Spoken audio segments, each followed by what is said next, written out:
एक समय की बात है, एक व्यापारी अपनी तीनों बेटियों के साथ रहता था। व्यापारी को अपनी तीनों बेटियों से प्यार था। एक दिन उसे किसी काम से दूसरे देश जाना था। जाने से पहले व्यापारी ने अपनी तीनों बेटियों को अपने पास बुलाया और पूछा, मेरी प्यारी बच्चियों, कहो मैं परदेश से तुम तीनों के लिए क्या लाऊं?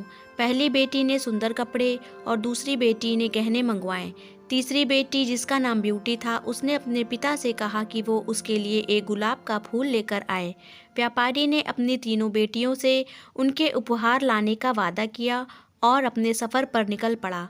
अपना काम ख़त्म करके व्यापारी जब अपने घर की तरफ चला तो वह तूफान में फंस गया और रास्ते से भटक गया।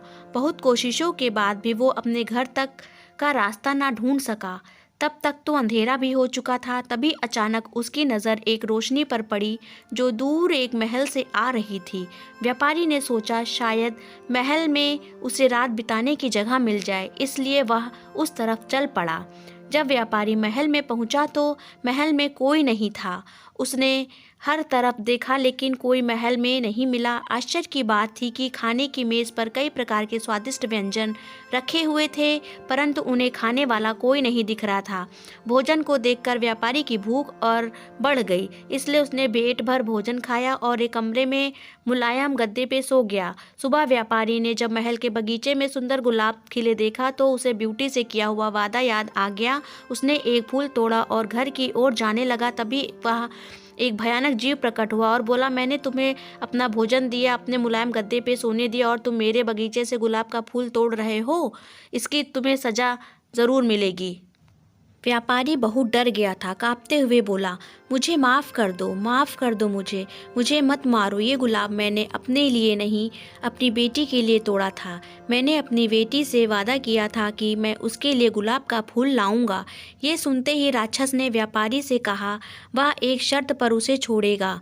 उसे अपनी बेटी को महल में भेजना होगा। डरा और घबराया हुआ व्यापारी अपनी बेटी को भेजने का वादा कर वहां से चला गया। घर पहुंचकर व्यापारी ने अपनी बेटियों को सारी बात बताई और ब्यूटी से माफ़ी मांगते हुए कहा, अपनी जान बचाने के लिए मुझे उस समय कुछ समझ नहीं आया और मैं राक्षस से ये वादा कर आया। मुझे माफ़ कर दो ब्यूटी, अपने स्वार्थी पिता को माफ़ कर दो। ब्यूटी ने अपने पिता को गले लगाते हुए तसल्ली दी, आप बिल्कुल परेशान ना होइए पिताजी, मैं आपका किया हुआ वादा ज़रूर निभाऊंगी।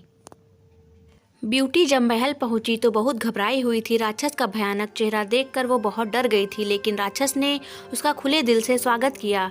राक्षस ने उसे रहने के लिए अपने महल का सबसे अच्छा कमरा दिया और ब्यूटी आग के सामने बैठकर कढ़ाई करती। तब राक्षस उसके पास घंटों बैठा रहता और उसे निहारता रहता। धीरे धीरे दोनों एक दूसरे का साथ अच्छा लगने लगा और वे अच्छे दोस्त बन गए।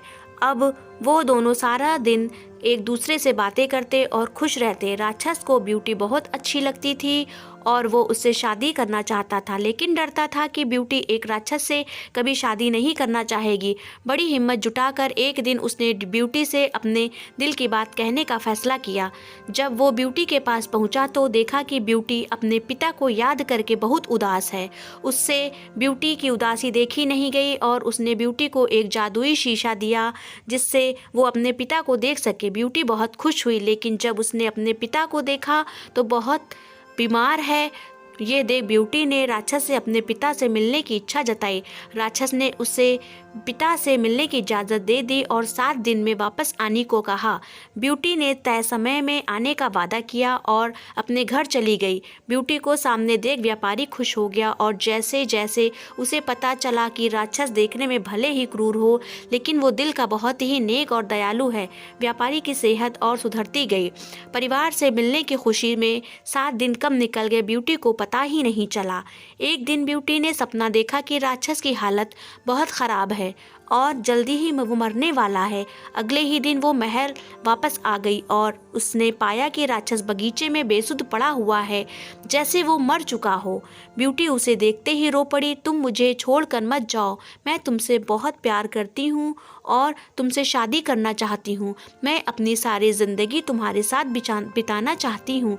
जैसे ही ब्यूटी ने ये शब्द कहे, एक रोशनी ने राक्षस को ढक लिया और जब रोशनी गायब हुई तो भयानक और क्रूर दिखने वाला वाला राक्षस एक खूबसूरत राजकुमार में बदल चुका था। राजकुमार ने बताया कि एक दुष्ट जादूगरनी ने उसे राक्षस बना दिया था और सच्चे प्यार से ही उस जादू को तोड़ा जा सकता था। बहुत समय से राजकुमार उस लड़की को ढूंढ रहा था जो उससे उस रूप में प्यार करे जिससे सब डरते थे, जो उसकी सूरत से नहीं बल्कि उसके गुणों को चाहे। आखिरकार राजकुमार को उसका सच्चा प्यार मिल गया और वो बहुत खुश था। जल्द ही ब्यूटी और राजकुमार की शादी हो गई और वो अपने गुलाबों सी खूबसूरत दुनिया में हंसी खुशी रहने लगे। इस कहानी से हमें ये शिक्षा मिलती है कि हमें किसी की सूरत को देखकर उसकी सीरत का अंदाज़ा नहीं लगाना चाहिए। इंसान का बाहरी रूप सिर्फ दिखावा है, उसका दिल साफ, उसके गुणों को देखकर इंसान से प्यार किया जाता है। Thank you.